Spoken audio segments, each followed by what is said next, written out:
Okay, so delighted to see everyone, and let me go through the formalities here. With the quorum being present, I will now call to order the June 3rd, 2021 meeting of the Hudson River Park Trust Board of Directors. Due to the coronavirus pandemic and consistent with Governor Cuomo's Executive Order 202.1 that was issued on March 12th, 2020, this meeting is being held remotely via a Zoom teleconference, enabling participation of the directors and the general public. The directors have received the agenda materials in advance of this meeting and are free to ask questions or comment at any time on the action items submitted for approval today. Please note, however, that questions or comments from the audience will not be entertained at this meeting.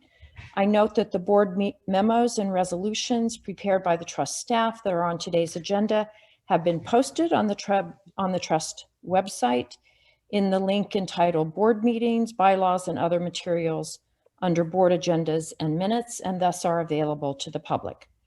Before we begin with agenda items, I first want to recognize Director Sagos, who stepped in to serve as the trust chair after Diana Taylor left the board in September 2020.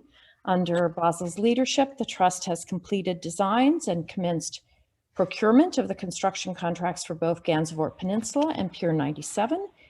And on behalf of the state, he had a key role in leading the effort to convert Pier 76 into interim park space that will be open to the public very soon. I will also appreciate how Basil coordinated with me and the other directors in thinking through issues that were confronting the park, particularly as the trust was gearing up for its 2021 peak season in an uncertain time period due to the COVID pandemic. Basil led the initiative for the search for the new trust president, which is the first item on today's agenda. So want to just pause for a moment and thank Basil for his leadership during a very busy time for the park. And of course, we've had a very good relationship as we've worked through the selection of the trust president. And I very much look forward to working with Basil and all the other directors as we continue to build out the park. So just wanted to say thank you to Basil to get us started. Thanks, Vicki. It was easy. You guys are the best. It's a great board. I think we got a little closer over the last few months. So hats off to all of you. It's been a great year so far for us. So, well, let's keep it up. So the first agenda item is the appointment of the Hudson River Park Trust President and Chief Executive Officer. I have prepared a memo and a recommended resolution that has been shared with each of the directors. As the directors are aware, the trust prepared a job description for the President and CEO position in February of 2021 that was posted on the trust website and in LinkedIn, Indeed, and Idealist. The trust received about 150 resumes that were shared with all directors via a Dropbox. The directors held 3 special board meetings to address the candidates, including on March 10th, April 27th, and May 26th. And Director Sagos and I interviewed 8 candidates, with many of the directors observing the interviews. We then interviewed 4 of the 8 candidates for the second round of interviews that were also observed by most directors. I would like to thank all the candidates who submitted resumes, as we had a very strong pool of qualified candidates. And I know that Basil and I both enjoyed getting to know the candidates that we interviewed, and were very, very impressed by their experiences, their qualifications, and their thoughtful visions and ideas about how the park could be made even better. Based on the resumes, the interviews, and the discussions at the special board meetings, I highly recommend that the board appoint Noreen Doyle to serve as the next trust president and CEO. Noreen has served as the trust's executive vice president since 2004, in which position she supervises many of the trust's departments. She's been very involved in the build out of the park over the past 20 years, as well as designs for planned construction going forward. She's a primary, the primary trust employee who communicates with the press, elected officials, community boards, the state, the city, the advisory council. She's very knowledgeable about the trust's finances. She's served as acting president since last February, and the directors have all seen firsthand how knowledgeable Noreen is on all aspects of the park, how quick she is to respond to requests, how tirelessly she works on all hours of the day and on weekends, how dedicated she is to the park, to its operations, to its design. All of the directors have had very high praise for Noreen. She enjoys just enormous respect from so many stakeholders around all of the communities and that we serve.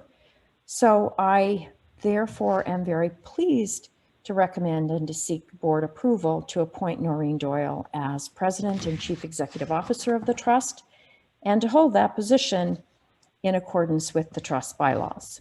So let me stop there, or I could go on for some time singing Noreen's praises, but suffice it to say that the respect and admiration and affection for her really came through in all of our discussions with stakeholders, through our interviews, et cetera. And so we are really delighted and feel very lucky that we have such a terrific candidate. So are there any questions?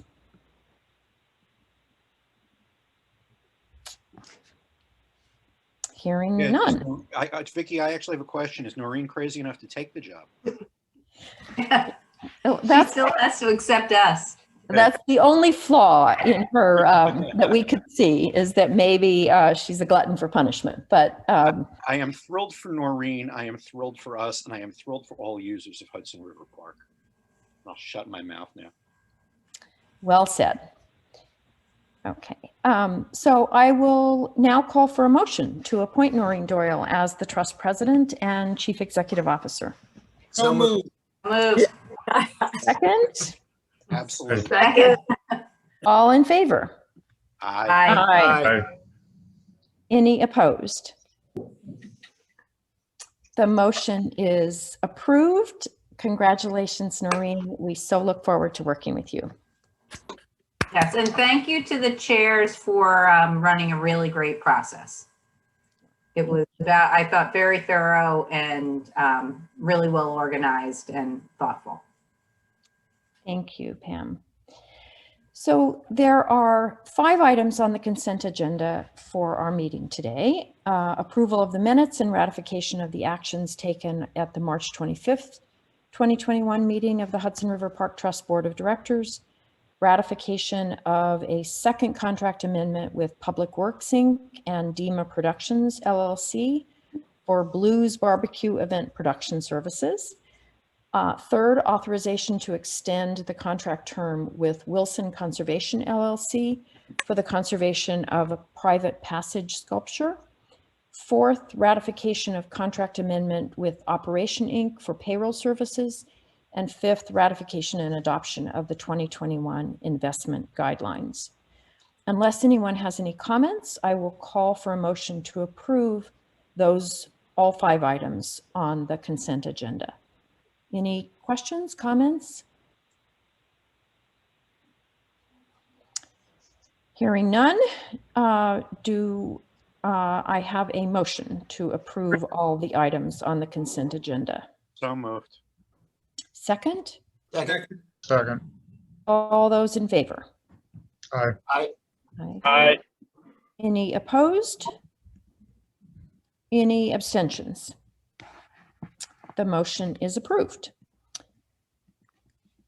Okay, so the first corporate action items before the president is a request for authorization to contract with EJ Electric Installation Company for the Gansevoort Peninsula electrical construction. And we will turn to our new president and CEO, Noreen Doyle, to lead us through that. Well, I hope you'll indulge me just for a minute because it feels too strange not to acknowledge what just happened and to be able to say just a couple of personal words, and I wrote them out so I wouldn't speak too long.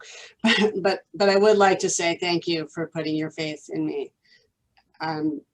It's no secret that I've been working for the park for a very long time, and including with all of the park's illustrious presidents and previous chairs, and I've learned so much from all of them and from the truly scores of other people who have worked to create the vision for the park. It's been beyond rewarding to see people enjoying what we've all created together. And I think that during our interview process, we talked a little bit about this, but at the end of the day, parks are defined not just by landscapes, but also by the people who use them. And Hudson River Park is a success because the state and the city and environmentalists and business people and community residents and government have worked together on 4 miles of river and riverfront property that we all love, but sometimes in different ways. I'm really honored to receive your vote of confidence, and will do my best to keep bringing all of these people and pieces together as we work to complete the park, improve the sanctuary, find sustainable ways to pay for the park's care and operations, and ensure that the park is a place that actively welcomes and serves all people. And again, thank you for your support. I really look forward to hearing more of your ideas and to working with all of you. And now we'll go to EJ Electric. The transformation of the Gansevoort Peninsula into public open space requires the services of an electrical contractor to install lighting, power distribution, and other electrical components for the synthetic turf field, resilient beach area, lawn, and esplanades. As with all of the competitive procurements on today's board agenda, pursuant to the trust procurement guidelines, an advertisement for a request for proposals for the Gansevoort Peninsula electrical construction contract was published in the New York State Contract Reporter and on the trust website for the period between March 17th through April 16th, 2021, and the trust received 4 proposals on the submission deadline. A selection committee comprised of the trust, design, construction, and legal staff reviewed the submissions and evaluated each submission according to the selection criteria in the RFP. Interviews were conducted with the top 2 ranked firms, followed by clarification questions and a request for best and final pricing. Based on this review, trust staff determined that EJ Electric Installation Company was the highest ranked respondent. EJ is a well-established company that successfully completed electrical work at Pier 26. The trust therefore requests board authorization to contract with EJ Electric Installation Company for Gansevoort Peninsula electrical construction in the amount of $1,547,805 plus a 10% contingency for a total board authorized amount of $1,702,586. Funding for this contract is available from the City of New York. Thank you. Are there any questions or comments? How did they come in on the other job they did? Were they under budget, over budget? I think that they were within the contract amount. Kevin Quinn, are you on, and can you confirm that? Yeah, they were fine on Pier 26, under budget, some money left over in the contingency. It went And well. were we pleased with their work? Yes. Yes. Thank you, Larry. Any other questions, comments? If not, I will call for a motion to authorize the trust to enter into a contract with EJ Electric Installation Company for the Gansevoort Peninsula electrical construction. Do I have that motion? So moved. Second? Second. All in favor? Aye. Opposed? Abstentions? The motion is approved. The next item before the board is a request for authorization to contract with Kelco Construction, Inc. for Pier 97 general construction. Ms. Doyle. The transformation of Pier 97 into public open space requires the services of a general construction contractor. The scope of work for this contract includes construction of the distinctive new playground, multi-purpose activity field, flexible gathering space, sun lawn, and Belvedere and sunset deck, in addition to pathways and other amenities. The trust released a request for proposals for the Pier 97 general construction for the period between March 29th through May 14th, 2021, and received 7 timely proposals on the submission deadline. A selection committee comprised of the trust design, construction, and legal staff reviewed the submissions and evaluated each submission according to the selection criteria in the RFP. Interviews were conducted with the top 3 ranked firms following issuance of clarification questions. Based on the submitted proposals, clarifications, and interviews, trust staff determined Kelco Construction, Inc. to be the highest ranked proposer. Kelco has successfully completed a number of projects in Hudson River Park, including the reconstruction of the Morton Street Upland and the LGBT Memorial, and has also completed work for the Brooklyn Bridge Park, Battery Park City, and Governor's Island. The trust therefore requests board authorization to contract with Kelco Construction, Inc. for Pier 97 general construction in an amount of $21,026,972 plus a 10% contingency for a total board authorized amount of $23,129,670. Funding for this contract is available from the state of New York. Any questions or comments? Yes, Is the please. contract this large bonded? Yes, Kevin, go ahead. Yes, it's fully bonded. Noreen, does this contract include the comfort station or the whatever facility we were building along the? It does not. We are, you'll hear in the president's report, that's a separate procurement package, just because of the nature of construction, it's different. Remind me how the contingency works. The contractor doesn't know that, right? We're just holding that. Right, the contractor, I mean, this is public, so the contractor might know that, Right. but they're not entitled to that. They're not entitled to it, is better. Correct. But there is is there an owner's contingency built into that base 21 million as well, or no? Where it's all in that 10%? That's all in the 10%. Okay, any other question? If not, I will call for a motion to authorize the trust to enter into a contract with Kelco Construction, Inc. for Pier 97 general construction. Do I have that motion? Second? Second. All those in favor? Aye. Opposed? Abstentions or abstentions? The motion is approved. The third item before the board is a request for authorization to contract with Reacon Group, LLC for segments 3, 5, and 7 pier repairs. Ms. Doyle? Based on an inspection and review by the trust marine engineers, structural repairs are required to certain piles and concrete decks at Pier 34 South Finger, Pier 62, Pier 63, and Pier 64, and to the foam-filled fenders at Pier 97. The trust released an RFP for pier repairs in segments 3, 5, and 7 for the period between April 9th and May 20th, 21, and received 4 proposals on the submission deadline. A selection committee comprised of the trust design, construction, and legal staff reviewed the submissions and evaluated each submission according to the selection criteria in the RFP. Based on the submitted proposals, Reacon Group, LLC was found to be the highest ranked proposer. Reacon completed a similar park-wide marine repair contract for the trust in 2020 and is currently working at Pier 40 on the Phase 6 pile repairs.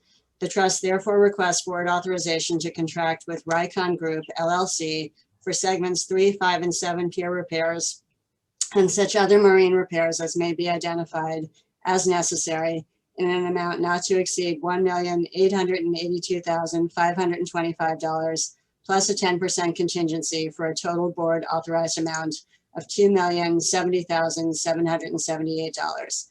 Funding is available from the trust capital maintenance budget. Any questions or comments? What is the period during which these repairs will sort of keep the piers intact? All of the piers that we have designed are designed for a 50-year build at a minimum, but that does not mean that no prudent maintenance is needed in between. So that is the intent of this effort.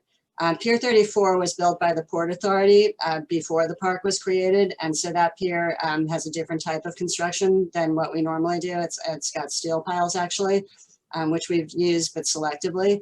And so that one is a little bit different, but it's still not a kind of a structural maintenance. It's solidly in the category of a repair. Got it. Any other questions or comments? If not, can I have a motion to authorize the trust to enter into a contract with Reacon Group LLC for segments 3, 5, and 7 pier repairs? Thank you. A second? Second. All in favor? Aye. Aye. Opposed? Opposed? Abstentions? The motion is approved. The next item before the board is a request for authorization to contract with Trevicon Construction Company for Pier 40 Structural Restoration Phase 7. Ms. Doyle. To date, the trust has entered into 6 separate contracts for pile repairs at Pier 40 to address serious pile degradation issues. The first 6 phases are either complete or are well underway, with currently active phases expected to be complete by the end of the summer. The trust must now authorize the final phase of pile repairs. Phase 7 is generally located at the northwestern section of the pier and comprises the repair of 435 piles and an underdeck repair area of approximately 78,695 square feet. The trust released an RFP for Pier 40 Structural Restoration Phase 7 for the period between April 9th and May 20th, 2021, and received 4 proposals on the submission deadline. A selection committee comprised of the trust design, construction, and legal staff reviewed the submissions and evaluated each according to the selection criteria in the RFP. Based on the submitted proposals, trust staff determined Trevicon Construction Company to be the highest ranked proposer. Trevicon has successfully completed phases 2 and 5 of the Pier 40 structural restoration, among other projects. The trust therefore requests board authorization to contract with Trevicon Construction Company, Inc. for the Pier 40 structural restoration phase 7 work in an amount of $8,493,800 plus a 10% contingency for a total board authorized amount of $9,343,180. Funding for this contract is available from restricted funds from the sale of air rights. Any questions or comments? Larry, I'm going to borrow your question and again, just ask if Trevicon on those earlier phases came in within budget, within time, and at high quality. Yes, in fact, one of the reasons for Trevicon getting such high ranking here was the nature of the work that they did, which was excellent. So do I hear a motion to approve to authorize the trust to enter into a contract with Questions Trevicon? anytime. Sorry, Larry?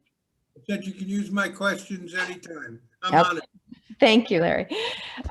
They are good questions that Larry always asks. So can I get a motion to authorize the trust to enter into a contract with Trevicon Construction Company, Inc. for Pier 40 Structural Restoration Phase 7, final phase? So moved. Second? Everybody Second. knows what I think about Pier 40 restoration, but go ahead. Okay. All those in favor? Aye. Is everybody on board? Opposed? Abstained? Abstaining? The motion is approved. The last item before the board is a request for annual confirmation of the Hudson River Park mission statement and performance measures. Ms. Doyle. In accordance with the Public Authorities Reform Act of 2008, the trust adopted its mission statement in 2010 and developed performance measures to evaluate the trust's fulfillment of its mission. Each year, the trust board must review the mission statement and performance results to ensure that the trust mission has not changed and that the trust performance goals continue to support its mission. The trust seeks confirmation of the previously circulated mission statement and the 2021 performance measures by the board. Questions or comments?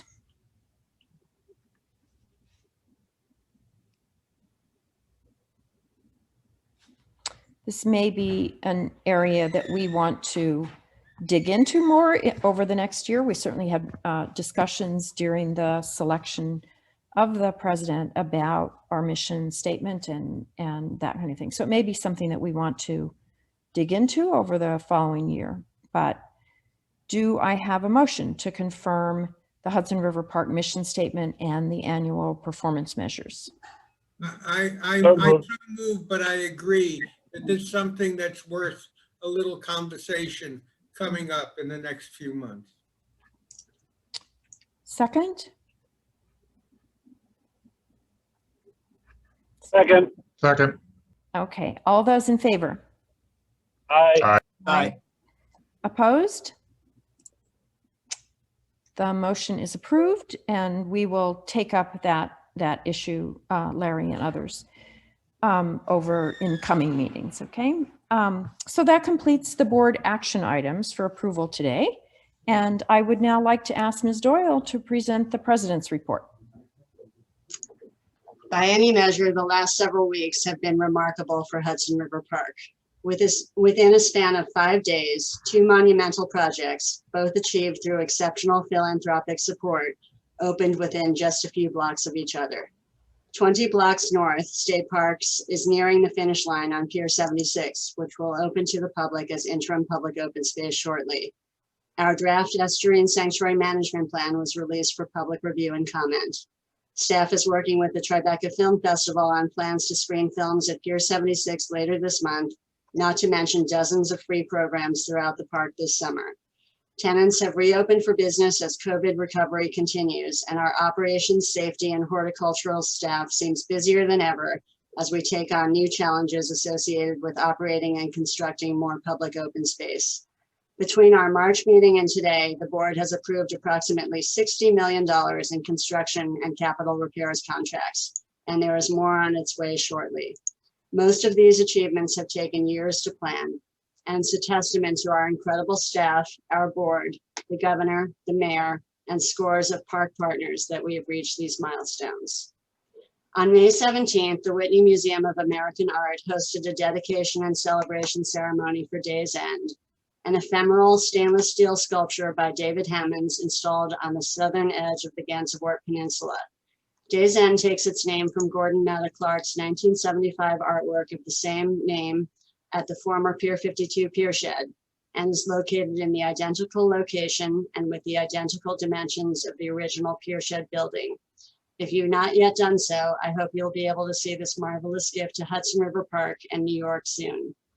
Subsequent to the dedication ceremony, at which our chair, Director Bean, represented us formally, the Whitney transferred title of the sculpture to the trust to become a permanent part of the park as required by the Hudson River Park Act, and the Whitney has committed to pay for maintenance of the art installation in perpetuity. Currently, Trust and Whitney staff are working on completing a long-term maintenance plan that will involve regularly scheduled inspections of the piles, as well as more frequent visual inspections and cleaning when needed. A few days later, on May 21st, Little Island opened to the public. Located near 13th Street, Little Island is an inspiring public space made possible primarily by an extraordinary donation from Barry Diller and the Diller von Furstenberg Family Foundation.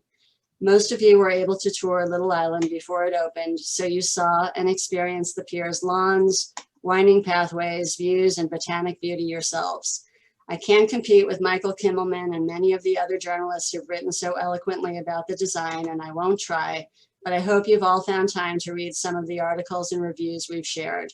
The pier is a remarkable achievement by any standard, and I know we all wish to publicly acknowledge and thank Barry Diller and the Diller von Furstenberg Family Foundation for this once-in-a-lifetime gift of public open space and culture to New Yorkers and visitors from across the globe.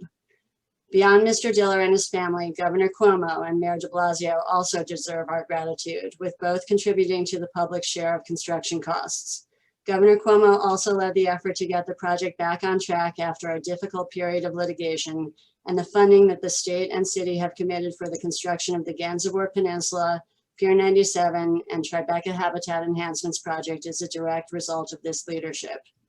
Last, I'd like to acknowledge Diana Taylor and Madeline Wills directly. Without their willingness to dream big, take some risks and think outside the box, not to mention their supreme attention to all kinds of details, we would not be celebrating Little Island Day's End or the start of construction at Gansevoort and Pier 97 today. While Little Island is open from 6 a.m. to 1 a.m. 7 days a week, they've implemented a timed entry system from 12 p.m. until closing as a means of managing crowds given COVID as well as the pier's popularity. The first performance on Little Island is scheduled for Sunday, June 13th. Among the lease requirements under which Little Island must operate is ensuring that the majority of performances be available to the public on a free or low-cost basis. Little Island has worked hard to plan a distribution method that ensures tickets will be accessible to as many New Yorkers as possible. 40% of tickets will be sold at $25 and distributed through the Theater Development Fund. 30% will be distributed for free to Little Island's nonprofit partners, including the New York City Department of Youth and Community Development, Hudson Guild, PS 33, The Door, and West Beth. And 30% of tickets will be sold through Little Island's website at $65 for regular price and $25 for seniors and children. HRPT staff is working closely with Little Island on a variety of operating issues that stem from the pier being a popular place to be.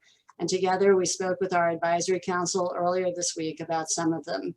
State DOT has been in vicinity to observe crowds crossing Route 9A and 10th Avenue, and the city is similarly engaged. It seems likely that some measures such as signs, bike parking, or maybe designated taxi, Uber, and Lyft locations may need to be considered by appropriate agencies. Chair Bean's office and meatpacking bid have been helping with outreach to various involved city agencies.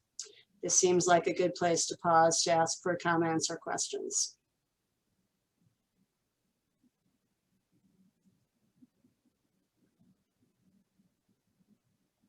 Those are lots of amazing achievements in a very short period of time, although they have taken a very long time, of course, and enormous work. Any questions, comments? Well, I think for a comment, I think obviously it is an extraordinary achievement. And while the Diller and Diller Foundations deserve an enormous amount of credit, I think the board deserves an enormous amount of credit too for the work it put in and the support it has given.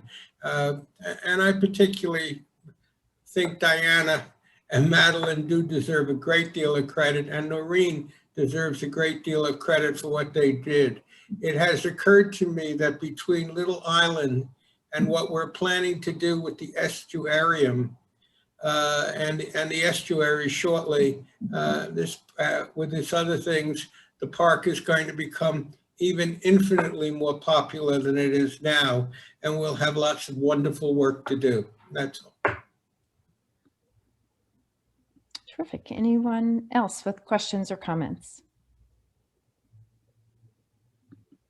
I just want to add to what Larry said, and congratulations to everybody that has made it happen. Obviously starting with the Dillers, but for this board, for Madeline, for Diana, it is remarkable. And Noreen, you were there through thick and thin. So just a huge congratulations to everybody here and everybody, all that have worked on this. And it's great to see it all come to fruition, and it's beautiful. So. It's beautiful, and Little Island is beautiful, Days End is beautiful, but also the programming. If board members haven't had a chance to look at the programming that Little Island is going to be bringing, not to mention the programming that we're bringing all through the park, it's really quite remarkable. So thank you as well for that to everyone. Completely agree with all of those sentiments, and congratulations, Noreen, the staff at HRPT, and of course, Madeline and Diane.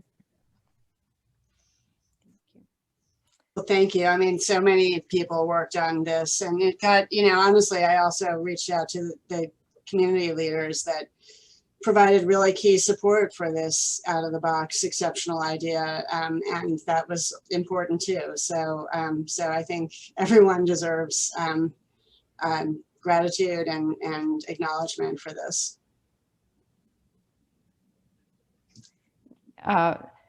those of us, who work in dealing with stakeholders and the public know that one of the best things that you can overhear at a event or an opening is, who would have ever opposed this? So there we go. Okay, so Noreen, does that conclude your president's report, or do you have? No, I'm sorry. There's Oh. more. That was just a break.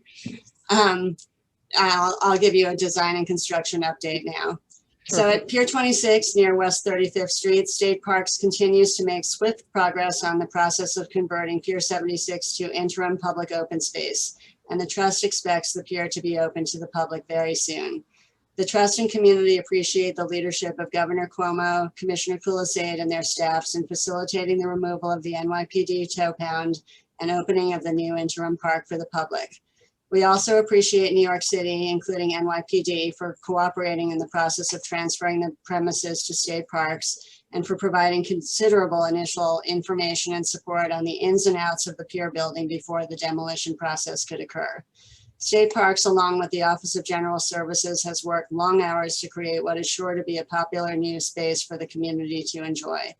Hudson River Park has a long tradition of making creative use of interim open spaces, and we plan to do so again at Pier 76, whether by Learn to Bike programs, environmental programs, space for cross-country skiing in winter, or pop-up events. On that note, the very first of those events will be the Tribeca Film Festival, which will provide free films and related lectures on a portion of the pier on a ticketed basis from June 9th to June 20th, while the balance of the pier is open for general public use. On Tuesday, June 1st, so this week, the Trust released 3 RFPs related to the construction of Chelsea Waterside Park Phase 2, including site and landscape work, athletic field turf replacement, and comfort station construction. Proposals are due in late June and early July, and we expect to bring these contracts to the board for consideration at the July meeting. As you'll recall, Chelsea Waterside Phase 2 project involves construction of a new comfort station, long awaited, I'll say that, replacement of an expanded turf field, and construction of an expanded jog run area and improved picnic areas and walkways, and a great deal more planting. We presented the construction phasing plan to Community Board 4 in May and to the Advisory Council this week. At the Gansevoort Peninsula, Stephen Dubner, the contractor for Phase 1, has begun work, mobilizing first on the north side of the peninsula where the salt marsh will be created. Work on the south side of the peninsula will commence later this month. And today, the Trust issued RFPs for the remaining site and electrical work. And next week, we plan to issue RFPs for the park building, which will host restrooms, a small concession, and a park maintenance and operations area. With today's approval of the Pier 97 general construction contract, we now expect to commence construction on Pier 97 around the middle of July. Proposals have been received in response to the electrical construction RFP, and contractor selection will be presented at the July board meeting. Final engineering of the structures and shop drawing development has commenced for the shade structures pursuant to the contract approved by the board in March. Finally, an RFP for the Pier 97 comfort station and concession building is being developed, and we anticipate contractor selection to be presented to the directors in the fall. Are there any questions on design and construction? Okay. As I mentioned, I'm sorry. I said hard to keep up. So it's things are moving quickly here today, these days. As I mentioned at our March meeting, the Trust Public Programs Department has planned a hybrid program of virtual and in-person program offerings for the summer season. Highlights include dance such as Bollywood and Bhangra, Batingwa Arts, and Sunset Salsa, an eclectic group of performers at Sunset on the Hudson, including returning favorites Manhattan Samba and High and Mighty Brass Band, jazz at Pier 84 in partnership with the Jazz Foundation of America, a virtual blues barbecue festival featuring the world-famous Harlem Gospel Choir, River Kids family entertainment, and in-person Healthy on the Hudson exercise programs. Information on these programs is available on the park's website and Facebook Live. The park is also hosting several school graduation ceremonies and many walk and runs for charity. Thanks to one of our advisory council members, the Trust will be hosting a temporary art display in Chelsea by NYC Salt, which mission is to engage, inspire, and empower underserved youth in New York City to reach their full potential through photography, video, and an understanding of the visual industry. The Parks River Project staff continues to offer virtual field trips to New York City schools, as well as in-person opportunities for students and the public. This month, public in-person programs hosted by the River Project include a global BioBlitz program called the City Nature Challenge at Pier 45, a shoreline cleanup organized in partnership with Riverkeeper at Pier 76, and tide deck tours at Pier 26. Next week, staff will also lead a virtual Ask a Scientist program focused on water quality and pathogen testing as part of an ongoing professional development grant between the Trust and other partners with the National Science Foundation. To further support New York City's teachers and connect them to local STEM resources, the River Project educators partnered with the NYC's Soil and Water Conservation District to organize and present environmental programming at the 2021 New York City Outdoors Environmental Education Virtual Expo. 17 different environmental organizations, including state and city parks, DEC and DEP, and others participated virtually. Are there any questions on our public programs or River Project programming? Okay. As I shared with the directors last week, the Trust has commenced the public comment period on the draft Estuarine Sanctuary Management Plan. The comment period runs from May 27th through August 9th, 2021. The Trust has also scheduled a virtual public hearing for Tuesday, June 29th from 4:30 to 6:30 p.m. The Sanctuary Management Plan is a foundational management document that guides the Trust and its partners in protecting and conserving important aquatic habitat in the Hudson River, while also fostering access to and public education about the Estuarine Sanctuary. The draft ESMP that is now available for public review is organized into two principal sections. The first section provides an overview of progress to date under the original 2002 ESMP action agenda. The second section sets forth a 2021 to 2030 action agenda that was drafted by Trust staff in partnership with a technical advisory committee comprised of experts in three separate but overlapping topical areas: public access and recreation, environmental education, and natural resources research and enhancement. The ESMP's overarching purpose is to set forth a plan that preserves and refines current best management practices and to provide a blueprint for expanding environmental priorities in ways that weren't possible 20 years ago. The 2021 to 2030 action agenda will serve as both a management tool for the Trust and as a reliable resource for education and research among the Trust and its community partners. DEC must approve the adopted ESMP after the board considers it following the public review process. We are happy to report that the historic Fireboat McKean will be coming to the middle berth on the north side of Pier 25 next to the retired U.S. lighthouse tender Lilac in June. Both the McKean and Lilac were selected in 2020 following an RFEI that the Trust issued for long-term historic vessel docking. Due to the COVID pandemic, the McKean was not able to come into the park in 2020. The McKean will operate as a museum with free admission, offer limited sightseeing excursions, along with publicly accessible educational and cultural programming. The final environmental impact statement for the hugely important Hudson Tunnel public infrastructure project was released last Friday, May 28th.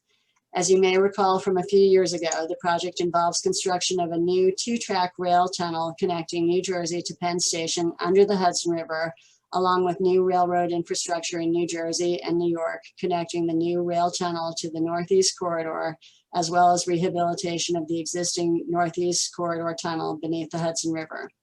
Construction of the new tunnels will involve the use of a tunnel boring machine below the Hudson River, including through the historic bulkhead at around 29th Street. Construction of the Hudson Tunnel will thus impact Hudson River Park in the area of the heliport, including the public walkway and adjacent bikeway, for approximately 18 months. We are currently reviewing the final environmental impact statement and can report to the board more at the next meeting. We do not yet have a date when construction in Manhattan will begin, but it will not be before 2022. The Federal Railroad Administration, New Jersey Transit, Port Authority, and Amtrak, which are working together on this project, have been sensitive to the park's concerns to date and have committed to continue working with us as the project proceeds. I'm pleased to inform the board that the FEIS also includes a programmatic agreement under Section 106 of the National Historic Preservation Act that the trust reviewed and concurred on, and the trust is pleased that the programmatic agreement provides specific measures for protecting the historic bulkhead. Again, after trust staff has an opportunity to review the FEIS more fully, we will be available to discuss the impacts and mitigation measures provided for in the FEIS as it relates to the park. Are there any questions? Okay. And to complete my report, please note that in your board packet are the PEP statistics, a list of all contracts between 100,000 and 200,000, and the financials for the first month of this fiscal year. Thank you. Thank you so much, Noreen. Okay, any questions at all about Noreen's report, about the president's report? Okay, I now ask Jeffrey Lefrancois to present the Advisory Council report. Jeffrey? Thank you, Madam Chair. And if I may, a big congratulations to the new president and CEO, Ms. Doyle. Very much looking forward to working with you in my ongoing responsibilities as Advisory Council Chair, and of course in overlapping roles on the Community Board and with the meatpacking bid. So congrats all around, Noreen. Just a couple of updates for the board today. The Advisory Council has met twice since the last trust meeting. Most recently, this past Tuesday, Little Island was the top of our agenda with key concerns around safety, just given there's a whole bunch of people who want to go on it. So it was the Advisory Council really wanted to understand what Little Island's role was, what the trust role was, and then where we might be able to begin to advocate to the city and the state on how we can make sure getting from the east side of the highway to the west side of the highway and to the park is done safely. So those conversations are ongoing. We were just as delighted, it sounds like, as the board is to learn about all the progress, the construction, and really transformative work that's happening from top to bottom of the park, and look forward to really seeing that come to life. The Advisory Council has constituted a new committee regarding on diversity and inclusion, and its goals are broad but twofold. Look at how to diversify the Advisory Council itself, and what recommendations we can make to the members, to our elected officials, on how to bring greater diversity in our membership to the council. And then also think about how we might be able to support the trust and provide any guidance on ways to make sure that they're hitting all the parts of diversity on their programming, and to continue all the great outreach that they're doing. We preface that conversation by noting that the trust does an excellent job in its programming of ensuring there's a diverse both offering and audience, but we just want to make sure, given the state of the world and the conversations being had, we're a part of that conversation. And so that's ongoing, and everybody's really excited to be having these conversations. And then just broadly, as always, ongoing concerns as it relates to park safety and enforcement, specifically around the Greenway. The weather's beautiful, the park is busy, and people are out and about. So PEP only has limited enforcement capabilities and resources, and so it's continuing to raise this issue with the trust, and then seeing where else the Advisory Council can bring it up, whether it's through the Community Board channels, the PD, but just really a lot of safety concerns. So happy to entertain any questions, but that is it for now. Any questions for Jeffrey? Thanks, everybody. Thank you. I'll just put in a plug for the meatpacking bid and all the work that Jeffrey's doing, because it's all very complimentary to the park. And Jeffrey, do you want to tell people about your? I would be delighted to. Thanks very much. Thank you, Vicki. So on June 12th and 13th, the Meatpacking District will be hosting the city's first Festival of Flowers. It will be an all outdoor passive event, so COVID appropriate, and of course, Instagram central. There will be installations throughout our 30,000 square feet of public plazas of all scale and size and floral artistry, brand activations, as well as a floral market with 25 niche floral vendors selling specific things to discerning visitors in the district. And then most of our retailers and restaurants will also have floral activations or specific menu items in their stores and restaurants across Saturday, June 12th and Sunday, June 13th. So if you're around the neighborhood, do swing by.